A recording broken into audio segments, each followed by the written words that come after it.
అందరికీ జేబీఎం. నేను Rajesh Mahasena. Welcome to Mahasena media. కొంతమంది అడుగుతున్నారు ఏమని, రాజేష్ నువ్వు చంద్రబాబు నాయుడు గారి దగ్గరికి ఎందుకు వెళ్ళావు, చంద్రబాబు నాయుడు గారితో ఎందుకు జాయిన్ అయ్యావు, తెలుగుదేశం పార్టీ కోసం ఎందుకు పని చేస్తున్నావు అంటారు. ఎందుకు చేస్తున్నాను చెప్తాను రే. నన్ను అలా ప్రశ్నించి అడ్డగాడిదలకి చెప్తున్నాను. చంద్రబాబు నాయుడు గారు అసలు ఏంటి, ఆయన ఏం చెప్తే నేను ఆ పార్టీ కోసం వెళ్ళానో చూపిస్తాను రండి. కారు డ్రైవర్ సుబ్రహ్మణ్యం తల్లిదండ్రులను ఆయన ఓదార్చారు. ధైర్యంగా ఉండాలని, అండగా ఉంటామని స్పష్టం చేశారు. సుబ్రహ్మణ్యం కుటుంబానికి న్యాయం జరిగే వరకు పార్టీ తోడుగా ఉంటుందని హామీ ఇచ్చారు.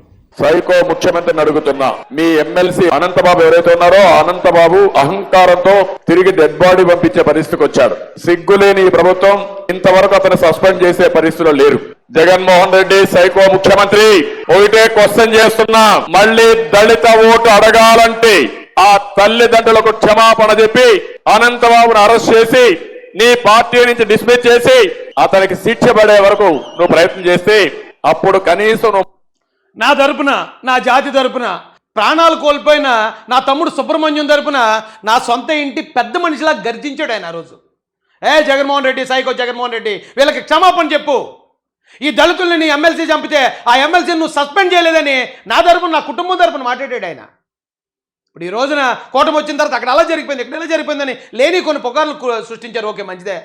పోనా పుకార్ల మీద ఒక్కరోజైనా జగన్మోహన్ రెడ్డి వచ్చి ప్రవీణ్ పగడాలది లేదు యాక్సిడెంట్ కాదు హత్య అన్నాడా, లేదా పెటాపురంలో ఇలా జరిగింది అని చెప్పి ఎప్పుడన్నా జగన్మోహన్ రెడ్డి మాట్లాడా, లేకపోతే మల్లాంలో జరిగిందని మాట్లాడా, లేదా ఇప్పుడు కొందనపల్లి పీకనవరం అక్కడ దాని జరిగిన దానికోసం దేనికోసం మాట్లాడాడు? అసలు నేను టీడీపీలోకి ఎందుకు వెళ్ళిన అడగడం కాదురా, చావలేని చవడ దద్దమ్మలారా, మీరు ఇంకా ఎందుకు అక్కడ పడున్నారు? ఏం చేశాడు మీకోసం? చంద్రబాబు నాయుడు గారు వచ్చి ఎస్సీల కోసం ఇన్నోవా కార్లు ఇచ్చి ఓనర్లు చేశాడు. జగన్మోహన్ రెడ్డి వచ్చి అదే ఎస్సీ కార్పొరేషన్ మొక్కలు చేసి రూపాయి కూడా ఇవ్వలేదు కదరా, ఒక్క గవర్నమెంట్ ఉద్యోగం ఇవ్వలేదురా. ఇది రిజర్వేషన్లో మన వాళ్ళకి. లోకేష్ గారు వచ్చి రావడంతో 16,000 టీచర్ ఉద్యోగాలు, అందులో 15% ఎస్సీలకు వస్తాయిరా ఉద్యోగాలు. పోలీసు ఉద్యోగాలు 6,000, అందులో 15% ఎస్సీలకు వస్తాయి. అరే వీళ్ళు డైరెక్ట్గా జాతికి ఇంత మేలు చేస్తూ ఉంటే ఎందుకున్నావు నువ్వు అక్కడ ఉండాల్సిన పని ఏంటి? అలా మీరు ఎందుకు ఉన్నారు అక్కడ? బలి పశువులను ఉన్నారు రే. మిమ్మల్ని బలి పశువులు చేసి వదిలేస్తున్నారు తప్ప ఏముంది మీకు పార్టీలో గుర్తింపు? 72 గంటలైంది. మీ ఎమ్మెల్సీ ఎక్కడున్నారో చెప్పాల్సిన బాధ్యత మీ పైనుంది. సిబిఐ దర్యాప్తు జరగాల్సిందే. అంతేకాకుండా ఆ కుటుంబాన్ని ఆదుకుని ₹1 కోటి ఎక్స్గ్రేషియా ఈ ప్రభుత్వం ప్రకటించాల. దళిత కుర్రోడిని అతి దారుణం ఎమ్మెల్సీ చంపేస్తే ఎందుకు ఎక్స్గ్రేషియా ప్రకటించలేదు ఈ ప్రభుత్వాన్ని నేను నిలదీస్తాను. పక్క జిల్లానే హోంమంత్రి గారి జిల్లా, ఎందుకు ఎందుకు కుటుంబానికి అండగా నిలబడరు? ఇప్పుడన్నా ప్రజలకి వాస్తవాలు చెప్పండి. ఎమ్మెల్సీని తక్షణం అరెస్ట్ చేయండి. 24 గంటలు టైం ఇస్తున్నాం మేము. మీరు చేయకపోతే ఆంధ్ర రాష్ట్ర వ్యాప్తంగా పెద్ద ఎత్తున తెలుగుదేశం పార్టీ ఉద్యమిస్తుందని కూడా ఈ ప్రభుత్వాన్ని హెచ్చరిక జారీ చేస్తాం. అదే వైసీపీలో ఎస్సీ రిజర్వ్ స్థానాల్లో నెగ్గినోడు కూడా ఇంత ధైర్యంగా మాట్లాడలేదురా. ఎస్సీ రిజర్వ్ స్థానాల్లో నెగ్గిన ఎస్సీలు కూడా ఇంత ధైర్యంగా మాట్లాడలేదు. మన కుటుంబ పెద్దగా, మన అన్నగా, తమ్ముడుగా వాళ్ళు వచ్చి మన తరపున అంత ధైర్యంగా మాట్లాడి నిలబడితే సిగ్గుందారా మీకు వాళ్ళని అసలు విమర్శించడానికి? అర్హత ఉందా మీకు అసలు వాళ్ళని విమర్శించడానికి?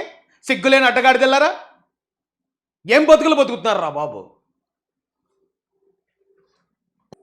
ఇప్పుడు జగన్ కోసం ఎవరో 4-5 రప్పగలు తయారైపోయి గంజాయి కొట్టేసి అన్న కొడుకులు కులం ముసుగు మతం ముసుగు తొడిగేసి రఘురామరాజు గారి మీద మరొకరి మీద గొడవ తెచ్చేస్తే మొత్తం కులం అంతటిని వాళ్ళు టార్గెట్ చేస్తారు, వాళ్ళు శత్రువుగా చూస్తారు. ఇక అక్కడి నుంచి ఏముంటుంది? ఇక ప్రకాశం జిల్లా చీరాలలో ఎస్సీ యువకుడు కిరణ్ కుమార్ మాస్క్ పెట్టుకోలేదంటూ పోలీసులు కొట్టి చంపి ఏడాదైనా చర్యలు తీసుకోలేదని తెలుగుదేశం జాతీయ ప్రధాన కార్యదర్శి నారా లోకేష్ మండిపడ్డారు. బాధిత కుటుంబానికి ₹50 లక్షల పరిహారం ఇవ్వాలని డిమాండ్ చేశారు. తల్లి, తండ్రి, చెల్లెల్ని కంటికి రెప్పలా కాపాడే కిరణ్ ను వైకాపా సెక్షన్ కింద కిరాతకంగా చంపడానికి మనసులా ఒప్పిందని ప్రశ్నించారు. మాస్క్ పెట్టుకోకపోవడం నేరమైతే ఎప్పుడూ మాస్క్ పెట్టుకుని సీఎం జగన్ కు ఎలాంటి శిక్ష విధిస్తారని లోకేష్ ట్వీట్ చేశారు. కిరణ్ ప్రథమ వర్ధంతి సందర్భంగా అతని కుటుంబ సభ్యుల ఆవేదనకు సంబంధించిన ఓ వీడియోను ట్వీట్ కు జత చేశారు.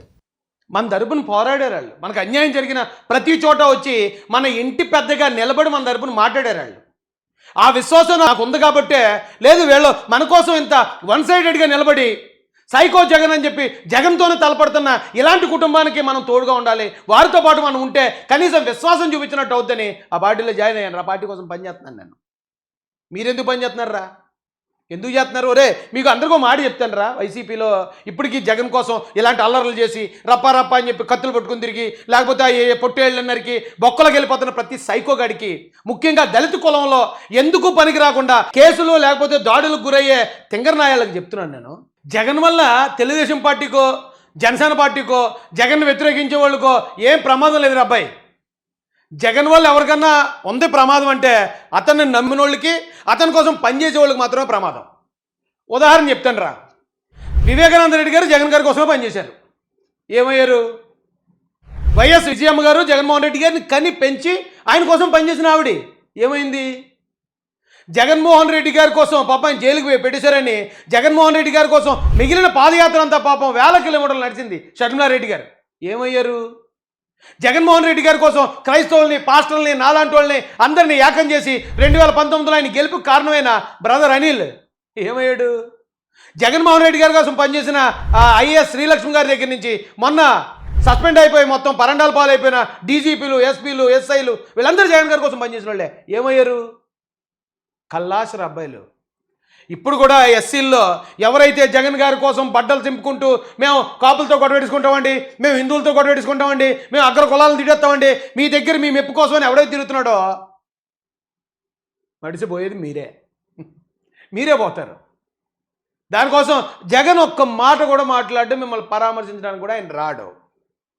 ఇప్పటిదాకా రాలేదు. నేను ఇన్ని ఆధారాలు చూపించాను. చంద్రబాబు నాయుడు గారు, లోకేష్ గారు వన్ సైడ్ మాట్లాడారు. అదే జగన్ గారు మాట్లాడాల్సి వస్తే ఒక దళితుడికి నిజంగా అన్యాయం జరిగినా ఇతని తరపున మాట్లాడితే అవతల కులం వాళ్ళు నాకు ఓటేరని మాట్లాడరా.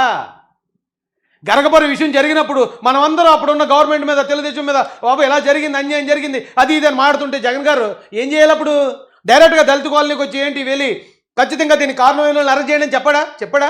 చెప్పాలి, కానీ చెప్పలేదుగా. ఎక్కడికి వెళ్ళాడు ఆయన? అవతల బలరామరాజు గారు ఎవరు ఉన్నారు ఆయన దగ్గరికి వెళ్ళి ఏం లేదండి సామరస్యంగా ఉండండి, మీరు ఒకటి కదా, నేను కాంప్రమైజ్ చేస్తా అన్నాడా? దళితులకు అన్యాయం జరుగుతున్నప్పుడు మాట్లాడాల్సిన ఓట్లు వేసుకుని గెలిపించుకుని వాళ్ళ నాన్నగారి దగ్గర నుంచి ఎస్సీ మాల ఓటింగ్ అంతా అయిందే. మొన్న 2024లో మాలాంటి వాళ్ళు వచ్చాక కొంచెం చీల్చి బయట తీసుకొచ్చాం. అప్పుడు దాకా వాళ్ళదే కదా ఓటింగ్ అంతా.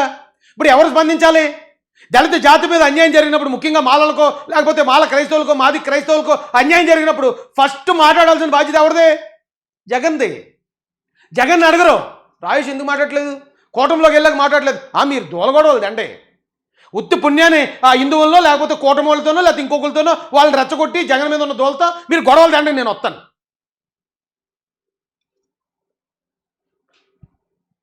డాక్టర్ సుధాకర్ కుటుంబ సభ్యులను పరామర్శించారు టీడీపీ జాతీయ ప్రధాన కార్యదర్శి నారా లోకేష్. రాష్ట్రంలో రాజారెడ్డి రాజ్యాంగం నడుస్తోందన్నారు లోకేష్. బడుగు బలహీన వర్గాలను వెంటాటి వేధిస్తున్నారని ఆరోపించారు. సుధాకర్ కుటుంబానికి పార్టీ అండగా ఉంటుందన్నారు. ఒక దళిత కుటుంబంలో పుట్టి బాగా కష్టపడి డాక్టర్ అయ్యారు. నిరంతరం ప్రజలకి సేవ చేసే వ్యక్తి డాక్టర్ సుధాకర్ గారు. అన్ని ప్రభుత్వాలు ఆయనకు అనేక అవార్డులు వచ్చినాయి. అలాంటి వ్యక్తి కోవిడ్ మొదటి వేవ్లో బాధతో, ఆవేదనతో బయటకు వచ్చి మాకు సరైన పీపీ కిట్లు ఇవ్వట్లేదు, మాస్కులు ఇవ్వట్లేదని ఏడుస్తూ మాట్లాడినందుకు ఆయన పైన దారుణంగా కేసులు పెట్టి ఏకంగా ఆయన్ని పట్టుకెళ్లి గుండు గీయించి వెనకాల చేతులు కట్టేసి విశాఖపట్నం రోడ్ల పైన పిచ్చోర్లాగా చేసింది ఈ ప్రభుత్వం డాక్టర్ సుధాకర్ గారు. జగన్ గారు ఎలా మాట్లాడింది, ఎస్సీల కోసం మాట్లాడింది ఒక్కటి చూపించండి చాలు.